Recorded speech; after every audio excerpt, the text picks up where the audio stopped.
with the whispers of truth, to live a conscious life, to live a conscious life on the growing edge. On the growing edge. And now, here's Allie. Good morning and welcome to Growing Edge Live. I'm Allie Benjamin and it is so good to be here today. Welcome. We have an amazing show lineup today. My guest is a beautiful soul and I can't wait for you to meet her. And so if you're here for the first time, Growing Edge Live is all about soul-centered conversations with soul-centered individuals that are channeling their energy, their life, their resources, their love, their light into the world, into their business to support others to find more love and meaning and peace in the world. So every week we come on with a guest from a vast spectrum of lanes, experiences. And today my guest Renee is a real blessing in my life. And so I'm super excited to share her with you. If you have any comments or you'd like to ask a question, please go ahead and use the chat. We've got Shay. Good morning, Shay. We've got Wayne and we've got Michael. Good morning. It's so good to be live and having this conversation. Even though I'm here alone in my little corner of the world, just knowing that we can interact and connect and chat and have a conversation together is really inspiring and really heartwarming. And I'm not feeling so alone here in my little room. So welcome.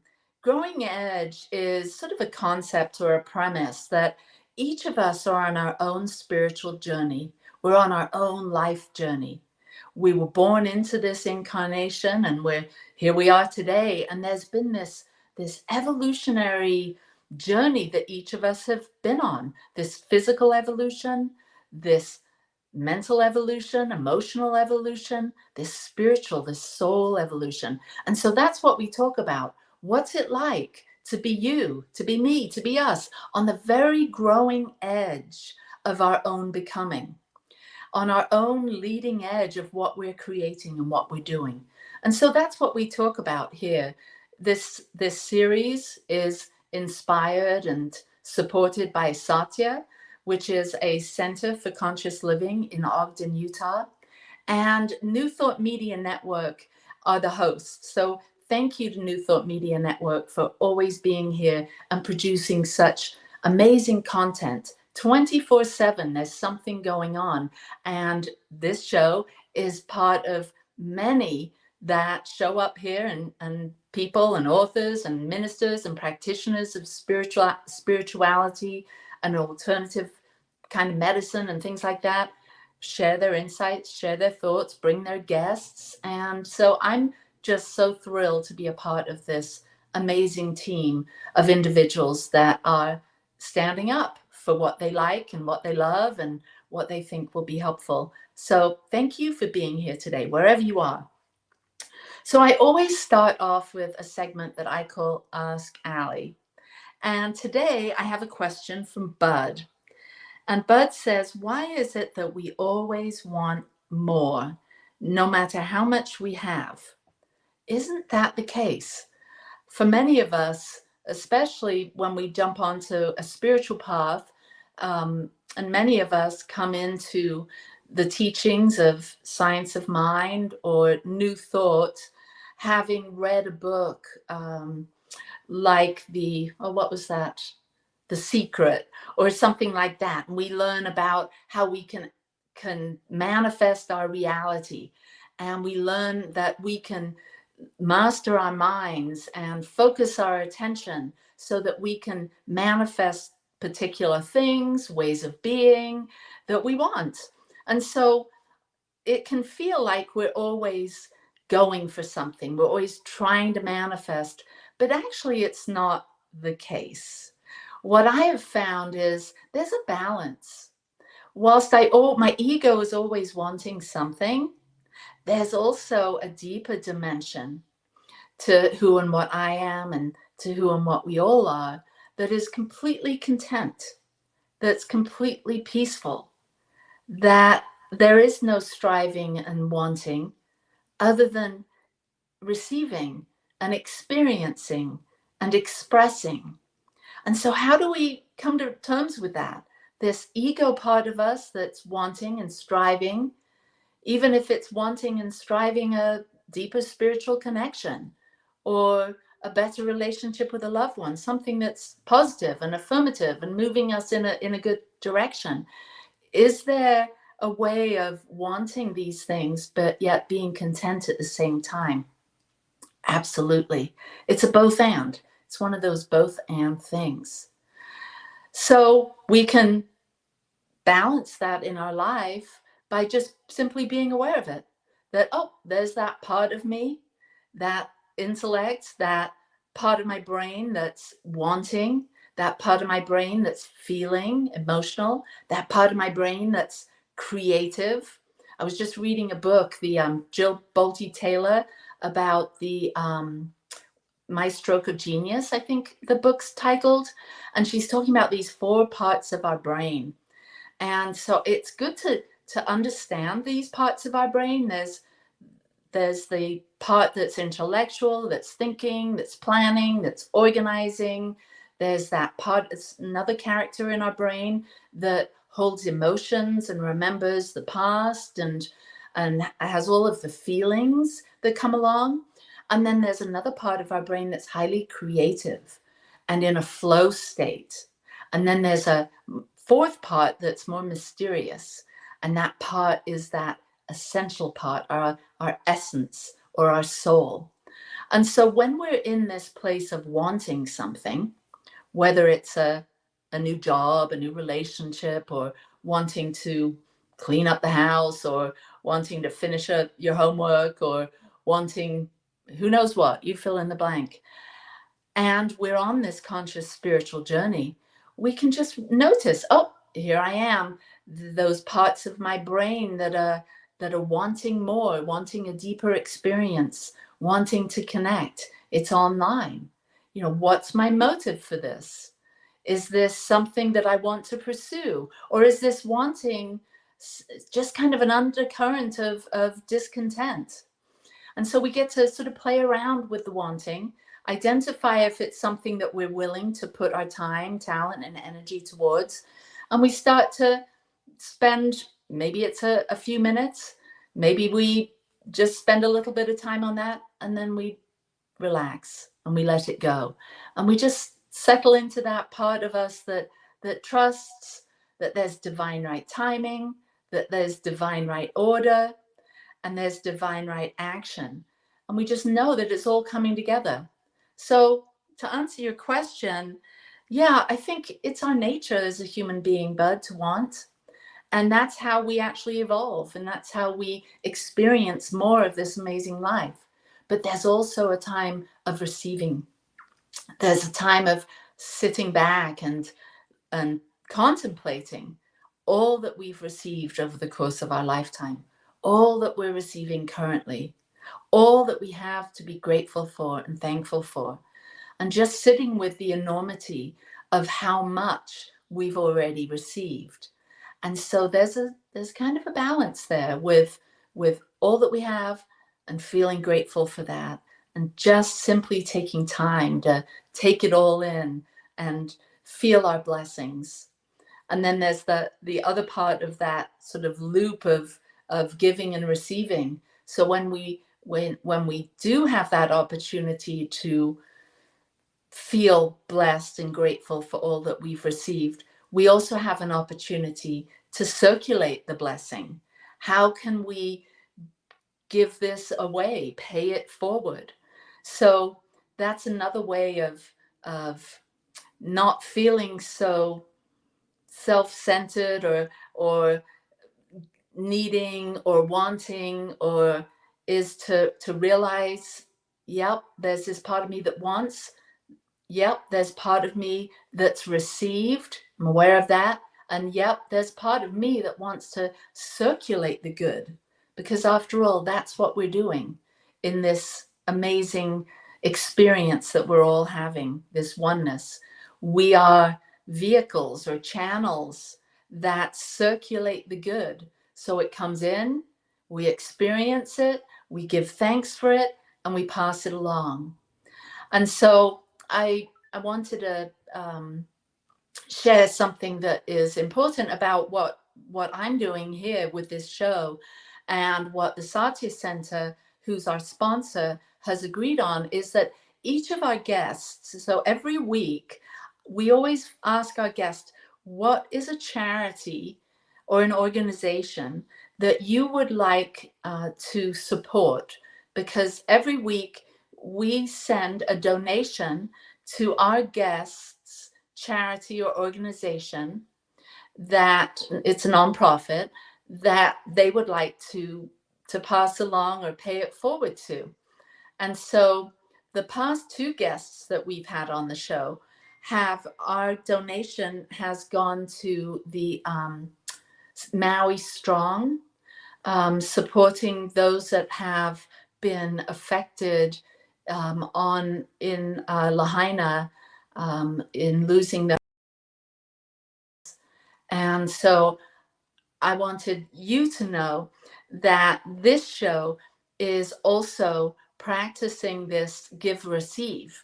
So we're wanting to so Bud, yeah, there's always something we want, right? And this Growing Edge Live wants to support others, and so that's what we're doing. And maybe when we talk to Renee in a few minutes, we'll find out who she's supporting and who she'd like for us to send a donation to in honor of her. And so, Bud, I hope that that's given you some food for thought as far as this craving and wanting that we all seem to have for more, but also taking time to relax and just take count of all of the blessings. And then if it feels right, pass it on. So thank you, Bud, for that question. And if you'd like to send in a question for Growing Edge Live and ask Ali, I'd love to hear that. You could post it in the chat, or you could send it to growingedgelive@gmail.com. So thanks, Bud. All right. So, oh my gosh. My guest today, Renee, is a woman that came into my life, I don't know, 5-6 years ago. And she made such a heartprint. She came to the Satya Center, and I was instantly drawn. Well, actually, she came to a class I was teaching, and she showed up out of the blue, and I was so struck by her. Well, you'll see, you'll feel it. There's a particular energy that this young woman has that is extremely soft and gentle, and also very powerful. She's extremely driven. She's extremely heart-centered. She's beautiful, and she is so generous. I think that's what that touched me the most was, and here she is, Renee's generosity of spirit. So I'm going to read her bio, some of it anyway, because she's quite phenomenal. And I know she's probably blushing at all of these compliments. So Renee has been studying herbal plant medicine for the past 18 years and has a unique insight into how plants can benefit your life. She's the co-founder of Chroma Herbal Products. Did I pronounce that correctly? Yes. Okay, good. A company that started in her kitchen, and now she has sold hundreds of thousands of products all across the world. The plants have given her the opportunity to travel, explore, and live a life of learning. Renee has a passion for speaking and teaching and is known for her ability to inspire people to make meaningful change in their lives, and that she does.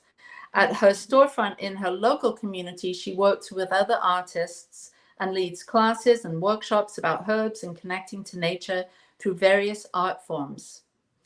And this next part is how I first was introduced to her. Renee has led retreats in Mexico and Kenya, giving her the opportunity to help hundreds of people having mind-opening and educational experiences. She has also done projects working with the empowerment of women, love it, and children in China, Russia, and India. Everywhere she goes, she learns from and connects to the local plants, creating plant allies across the US, Bali, Costa Rica, Nicaragua, Morocco, and Ireland. Renee lives with her husband and 3 children in the mountains of Utah. Welcome, Renee. Oh my gosh, I'm so excited to have you and to share your light with our audience. How are you? Oh, I'm doing so well. Thank you. Good, Thank good. you for your kind words and introduction. And it was like making me cry. It was so sweet. Thank you. Oh, well, I don't want you to cry, but tears of joy and tears of heartfelt of recognition are really meaningful. So thank you for sharing the evidence of your love and your generosity through your tears. So we've heard a lot about you in me reading the bio, and I want to, the second part of our show, I want to dive into some of these things that we've heard in the bio. But before that, I'd love our audience to get to know you. So how did your journey start? Are you a spiritual person? If so, how did your spiritual journey start? Can you give us a little evolutionary tale of your kind of first spiritual experience or first introduction to the spiritual life and how that's evolved? Yeah. So yes, I do consider myself a spiritual person. I am definitely on a journey and feel like I'm always learning and evolving and growing. And but it did start. I was born and raised in the LDS or Mormon religion, and it was so I was taught from a very young age. I lived just a very religious life. I wouldn't necessarily say spiritual. I would say more religious. And as I got older and started learning through the internet and all kinds of things and being exposed to more and more people around the world, I started to see, oh, this is not for me. This is not what I actually believe is truth. And kind of finding that voice and my own empowerment of feeling, because before it was like something I was just born into. And so I started to feel empowered, to feel like I could actually choose what I wanted to believe spiritually or do spiritually as well. So I really so I went on a whole journey, and it was very traumatic and it was very difficult to learn that everything you'd been taught and you had been raised a certain way, and everything that I had done in my adult life had been a product of what I was raised to do. So I didn't go to college. I didn't, have a formal education. I had children very, very young, and I would never go back and change any of that. But it was really hard for me because I didn't feel like that was necessarily my choice. I had felt like, oh, I was taught this is what I had to do. And so it was very difficult and very, traumatic when I learned, oh, that isn't the way it is. That isn't the truth. And so, but it was a really beautiful journey, because I've heard, people talk about when everything crashes and everything, it's basically like everything you thought was a lie and crashes down. It gives you the opportunity to build something back up of what it is. You can build the life now that you really believe in. And so even though it was really hard, I actually feel so grateful for that opportunity and for that journey to have everything shattered. And I kind of see it like I visualize this wall that I had, and it just completely shattered all the truth that I thought was just completely gone. But it gave me the opportunity to really start from ground zero and build up. But also, it gave me the opportunity to say it's okay to not know things. And because I was always taught this is how things are. And if you have to know that, and you even were taught to go into church and to say, I know this is true. And now I would never say I know anything is true, because I feel like, uh, oh, it may or may not be true, and it may change. My truth may change later, and that's okay. And so it's been a really cool journey, and I've loved to be able to embrace that of the unknowing, and to stay open, and to continually learn. And I think about that quote from Socrates, and he says, the moment that you know something is the moment you stop learning. And for me, I felt like my spiritual path has really been about continuous learning, and to say, I never fully know something. So I'll always, till the day I die, I will continue to learn. So that's been really, really amazing. So I'm always on, and not just learning intellectually, but also from my intuition, and tapping into that and being open to that as well. So it's been a really cool, hard, but beautiful journey. Yeah, it sounds like it, and I've witnessed it. There's, having a spiritual center in Ogden, Utah, has been quite eye-opening for me as a minister. To have so many, it's such a big percentage of our congregation, when we were actually meeting in person, which we're not doing anymore, per se, for traditional services like we used to. But seeing so many people from the LDS tradition come through our doors, and to see them going through the process of letting things go, and kind of finding themselves again anew, to discover themselves outside of that box. Let's call it a box for a moment, because many people that grow up in a religion, whether it's Catholicism, Judaism, Zen Buddhism, Mormonism, whatever it is, there's a particular box and a culture and a mindset and a worldview that we seem to adopt based on those teachings and that culture and that structure. And so to see so many people come and wake up to discover their own voice, their own intuition, their freedom to explore, and to build some sort of spiritual life, spiritual practices anew, has been so exciting for me. I think, and hearing you talk about it and witnessing you develop, all the things that you work on, but develop as a woman. We just got together a week or so ago, a group of women, and I was so touched by, you were facilitating, so you were hosting, you were standing and sharing your thoughts, and gathering the women and inspiring us to have conversations about particular things.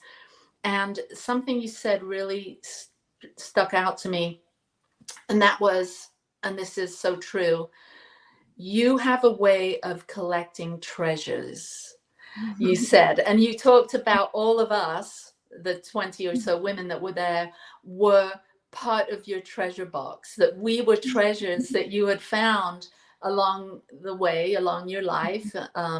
And I knew a couple of other women there, but not many. And I just looked around, and I was probably one of the oldest there. I looked around and I saw these beautiful souls that you've attracted into your life that you're calling treasures. And that we were there to celebrate I think it was a pagan kind of harvest sort of celebration, correct? Yes. So will you talk a little bit about how you've combined different traditions and your spirituality now? Like, how would you describe it? If I was just, meeting you on the street, like, what do you believe? Who are you, spiritually speaking? Yes. Well, I mean, that's a great question. It's funny because I would say it's very, very eclectic. Just like all my treasures of people, I feel like that's how I feel spiritually. So I couldn't define it. So because it's like a little bit of everything, and something that you had said at that event, you had said, you had talked about seeing a little piece of your heart in all of those women, and where you were talking about you didn't really know them, but the women had opportunities to share things, and so it was like you could see these little pieces of your heart in that. And so I feel like that was so true and so beautiful. And I feel like as far as my spirituality, I think that's what I would say. It's like I see a little bit of my heart in all of these things. And so wherever there's love, wherever there's goodness, wherever I'm a big believer of that no one person or no one idea has all the answers, and the answers are different for every person. So I also feel like what's true for me is not necessarily true for other people. So it's really funny. So I don't know what I would say, but I love little pieces. Like that event was like a Celtic pagan tradition, which I see so much beauty, and so a little piece of my heart in those traditions. But also I am very drawn to Buddhism. I also, just wherever there's love and empowerment of people and things that bring people closer to their higher self or their true self. So I could not define that. So if someone asked me, I guess that's what I would say. I mean, it's not a short answer. Yeah, and I see, it's really how we live our everyday lives, isn't it? I mean, that's our spirituality. It's not like something we do when we're kneeling down on a cushion and praying or meditating, or it's just how we live our lives. I think the Dalai Lama, it was known for saying kindness was his religion. And, I think you're the perfect example of living your religion, if you will. And I think of religion as yoking to the divine, living your religion out loud in all that you do and all that you are. And so, yeah, it's been just so meaningful to me to be on a spiritual path and have you be a part of that. And so I'm so glad you're my guest today. Oh, thank you. Yeah. Okay, so we're going to take a little break here. Thank you, New Thought Media Network, and we'll see you in a couple minutes. I was made in the image. I was made in the image of love. I was made in the image. I was made in the image of love. Here and now I can see I was made beautifully. I was made in the image. I was made in the image of love.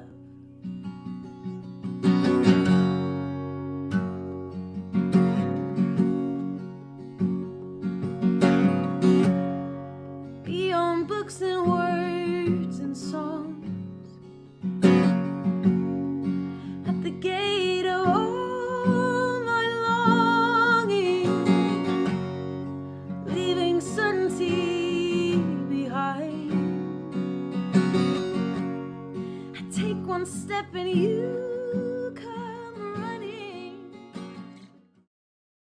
New Thought Media Network is on the rise. We're looking to grow with you. Do you have technical media experience or perhaps a desire to learn? Are you willing to volunteer your precious time and attention? We share this message to benefit all.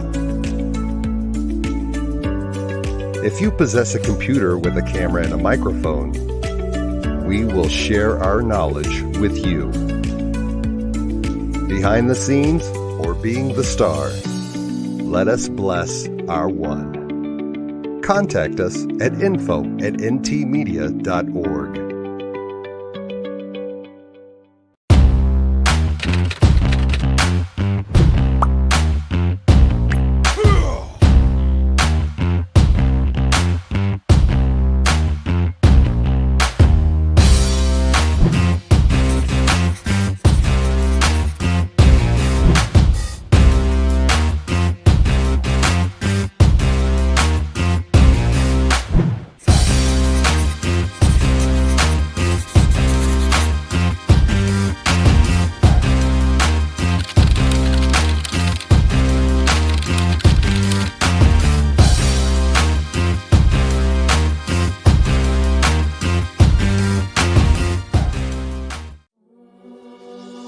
Free my mind, open my heart with the whispers of truth. To live a conscious life, to live a conscious life on the growing edge. On the growing edge.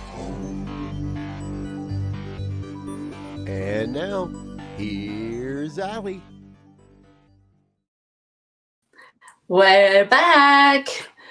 So Renee, we've heard a little bit about your journey, your spiritual journey. Now I want to dive into what you're doing and some of the things that you've done that are just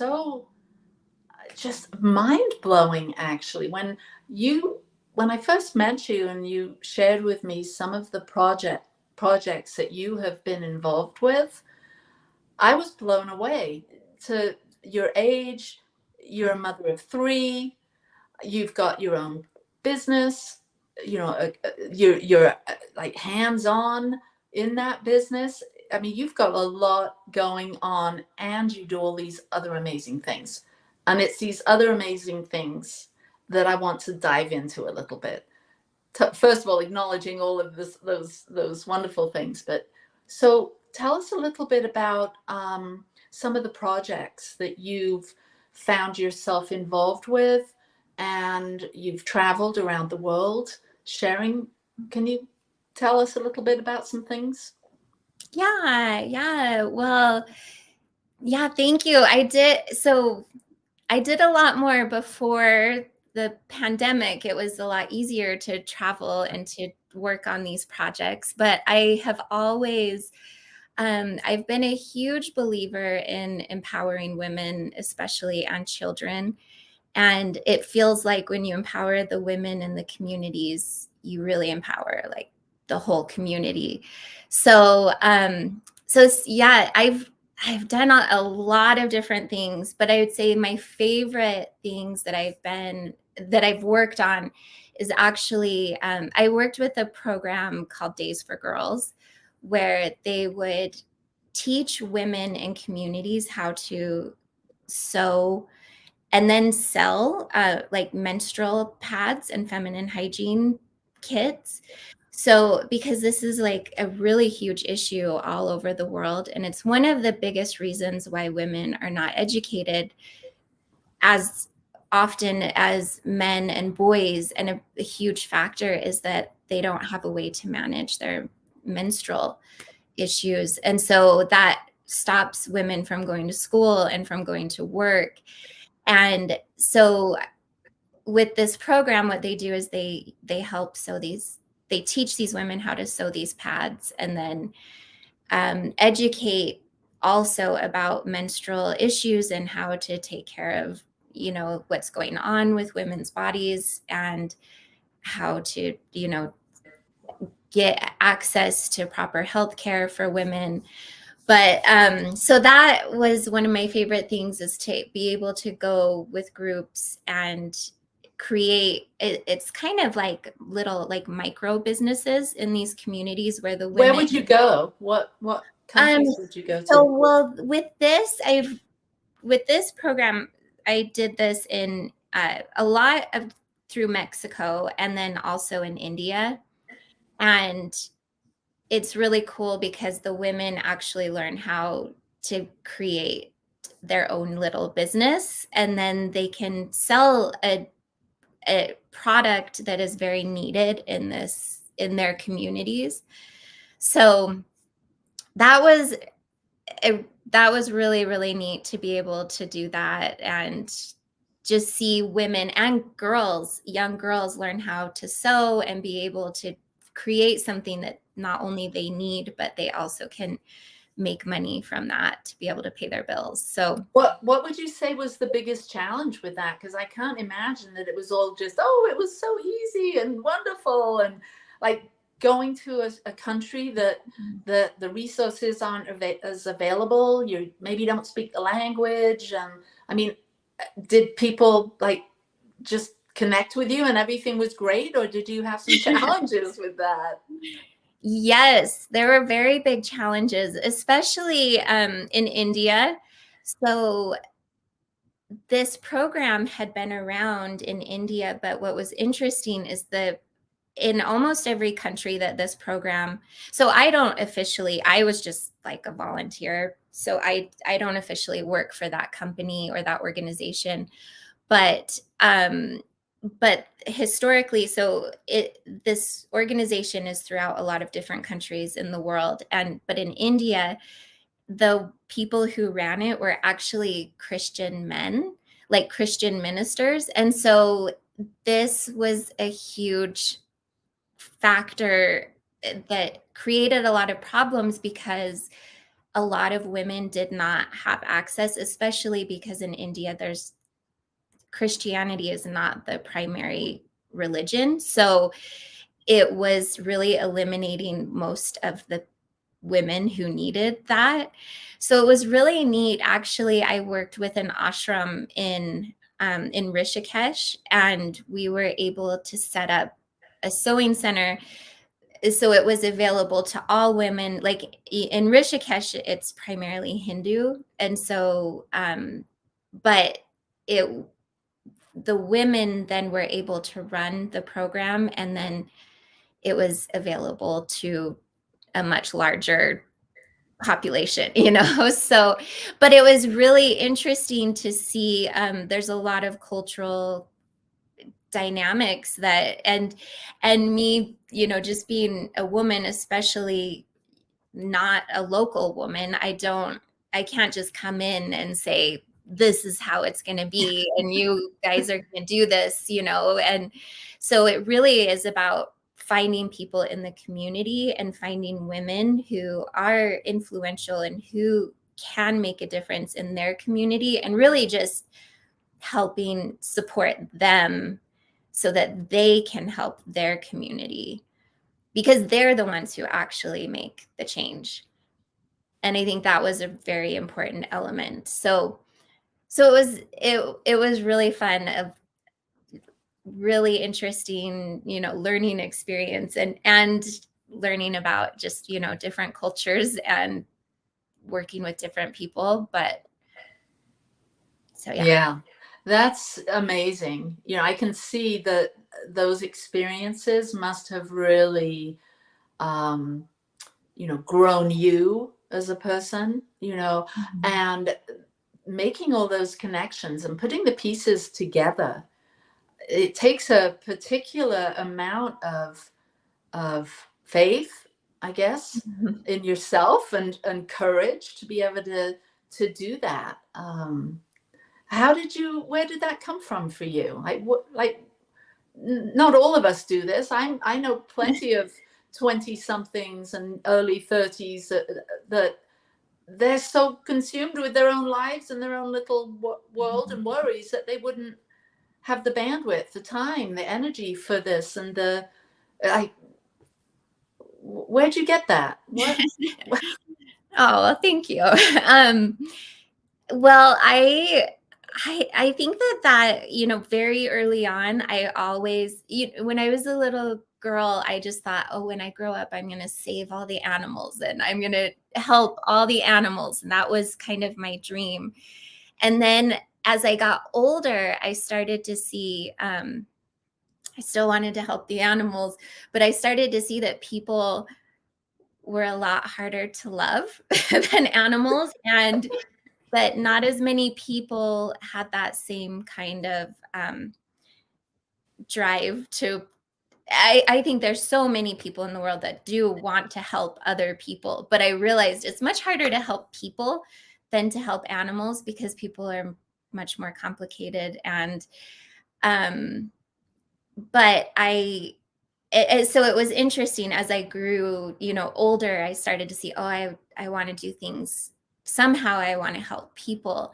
And I think a big part of it was just trying to figure out who I was. And really it was my soul journey of, because really those people helped me. And that was ultimately what I had learned, where I thought, oh, I want to go help the people, but actually it was more of them just helping me. And really it was finding this, helping me on my journey. And but so yeah, so it was just it was really interesting to see how things are so different than Yeah. what you think. So I wanted, yeah, I wanted to help people, but ultimately it was just finding my own way Yeah. in this It world. sounds like a really an amazing a series of amazing experiences, and I know you've done other things as well. I'd like to sort of shift gears and move to what you're doing now. I noticed that we're showing how to contact you on the page often, and it's talking about your company.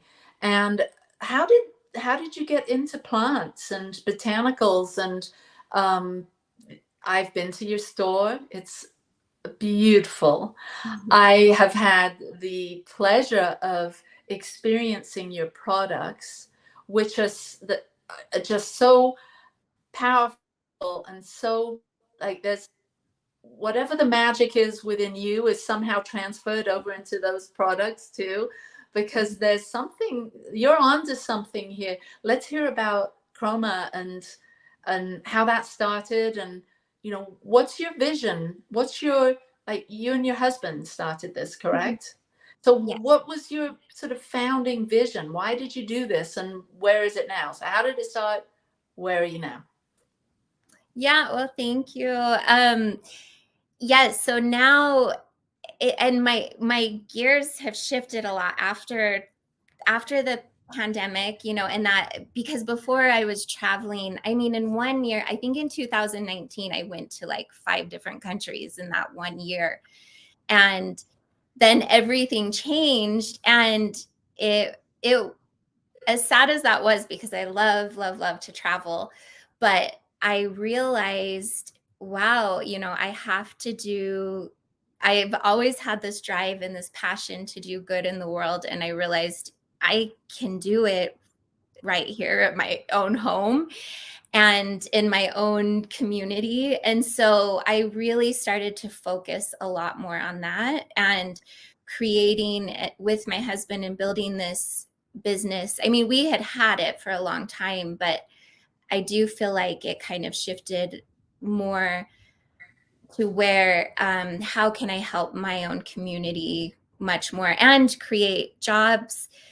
We have employees that we're able, I love that they get to come to work and they love their job and they have a good quality of life. And that means a lot to me, because I've always been driven to do good and to help people. And so it's really cool to be able to do it right in my community. So the plants have really created that path. And I was thinking about this the other day, because I was thinking, I almost I work a lot with plants, but it's funny. It's sometimes I feel like I almost work for them because I felt like I felt like I almost didn't create this business. It kind of created itself. But it was out of a desire to do good and to help people. And I wanted to create products that were the very, very best.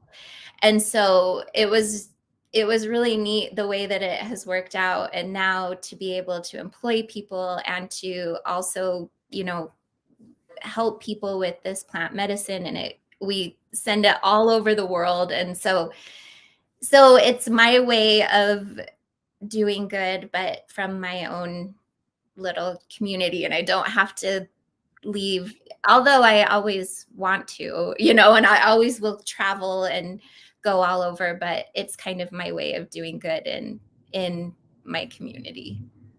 Yeah, so we can see your website here. Tell us about the products that you create, and who's being impacted by taking them? Like who's your customer? So it's really cool because we've done a lot of like market research and statistics of seeing, who buys our products. And it's, every kind of person. So there's every kind of background. It goes to all kinds of different countries all over the world. And it's really cool because we've really wanted to create the best. So it's like vegan, organic, kosher. We try to use as little plastic as possible. And really, we've just kind of tried to create the best, really, because we created it for our own family. And then it just grew and grew into something else for other people.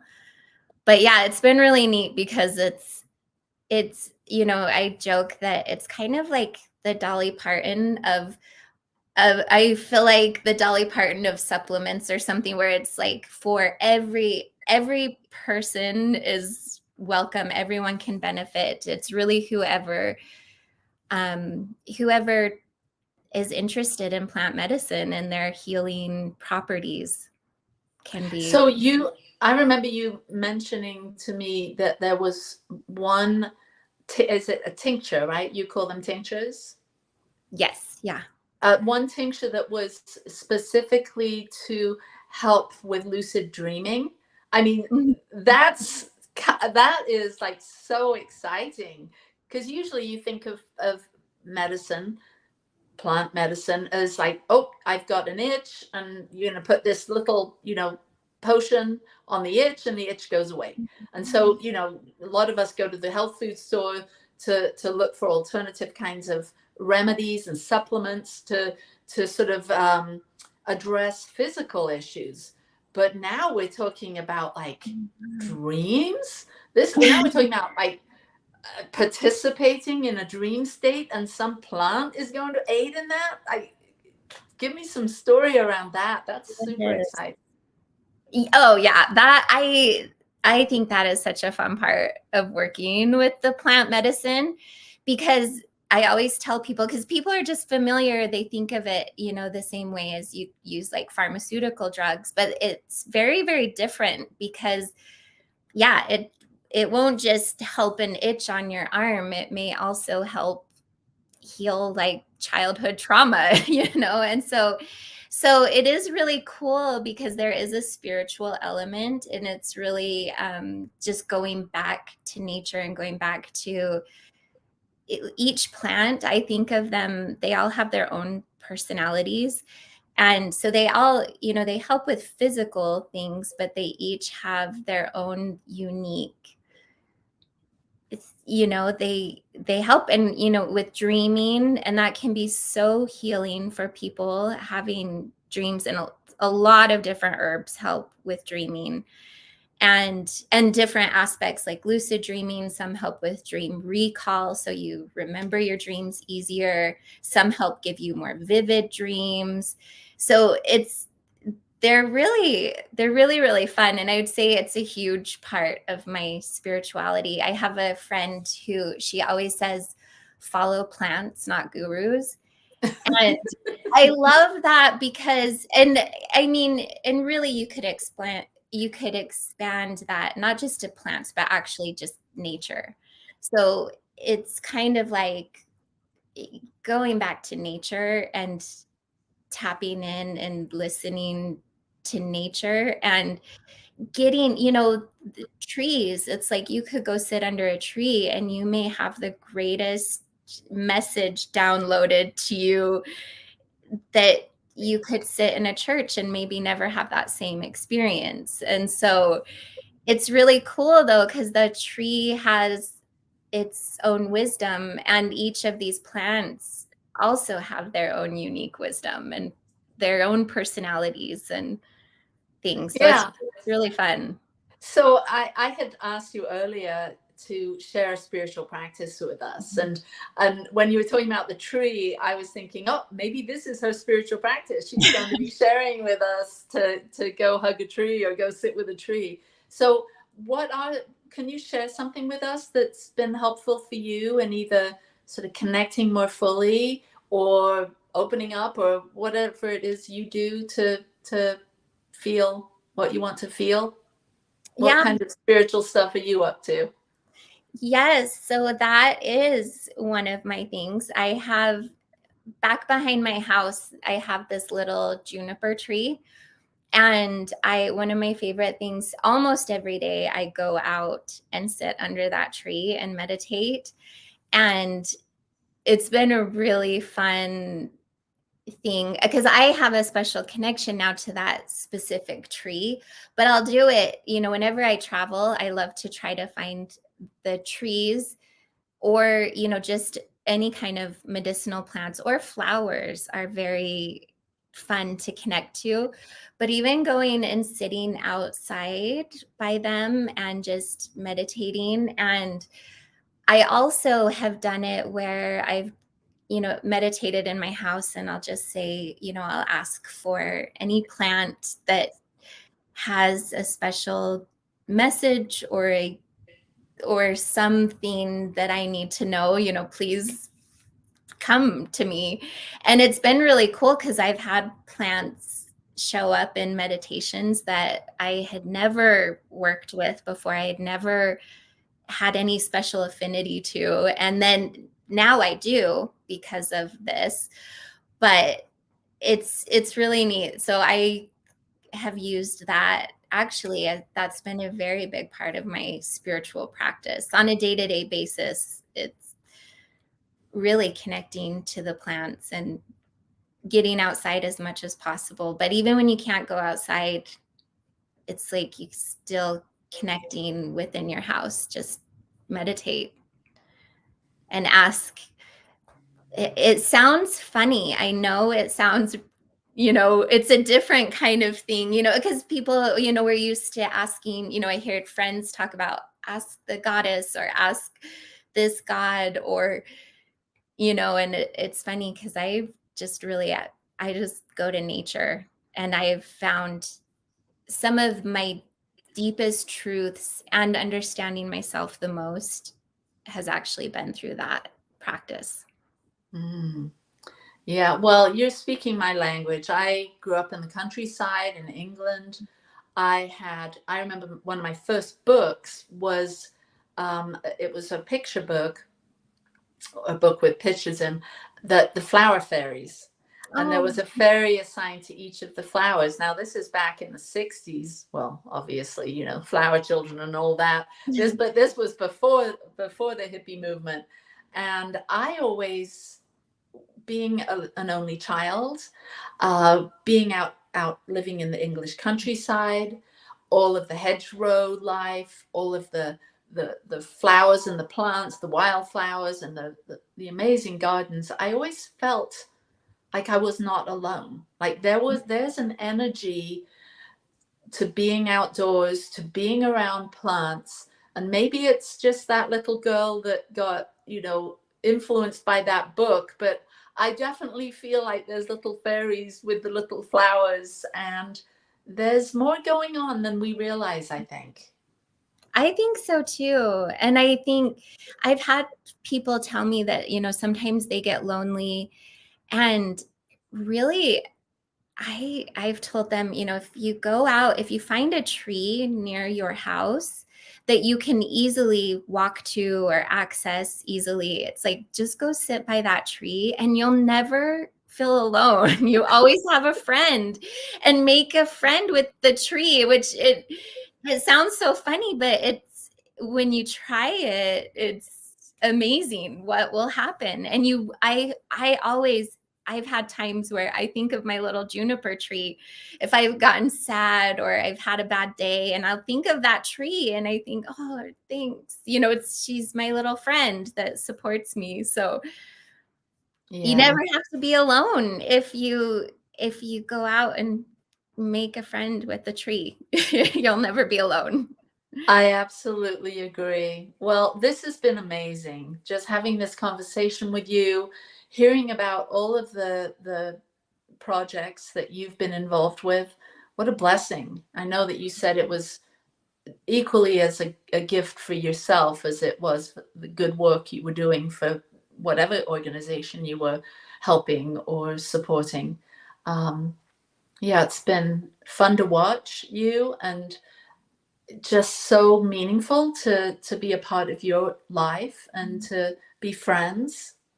And so thank you for sharing all the things that you have with the world, and thank you for sharing today. And I know this spiritual practice of connecting with trees and plants and is very, very valuable, because we're never alone. We're never alone. Is there one sort of growing edge kind of nugget or pearl of wisdom that you would like to leave with us today? Because we're always learning. We, like you said, if someone knows, then, well, you didn't say this, I'm going to say this. If someone tells you they know something, then you may want to run away, because we live in a crazy, wild universe that we really don't know much. But is there something that's like front of mind for you that you'd like to share as a parting nugget of wisdom? Yeah. Well, I guess just kind of recapping, even I just have felt, it just comes to my, follow plants, not gurus, but really I feel like really it's nature, which really it's yourself. And I feel like we are nature. Our intuition is truly our most powerful guiding light. And I feel like really whatever takes you closer to that, you should follow that. Yay, I love it. All right, you heard it. You heard it from Renee. You heard it from the Growing Edge, that you be your own guru and let the plants lead you. So thank you so much for sharing today. It's been so much fun hearing about all of your adventures and seeing what a heartprint you're leaving on humanity. Thank you. And thank you for watching today. Thank you for being here. We couldn't do this without you. And next week, I have an amazing guest, Ashley Bennett Stoddard. She's an artist. She's also very big in the women's empowerment movement, and you will love to meet her too. So thank you, New Thought Media Network. Thank you, Renee Southworth, and I will see you next Monday. Mwah. Bye.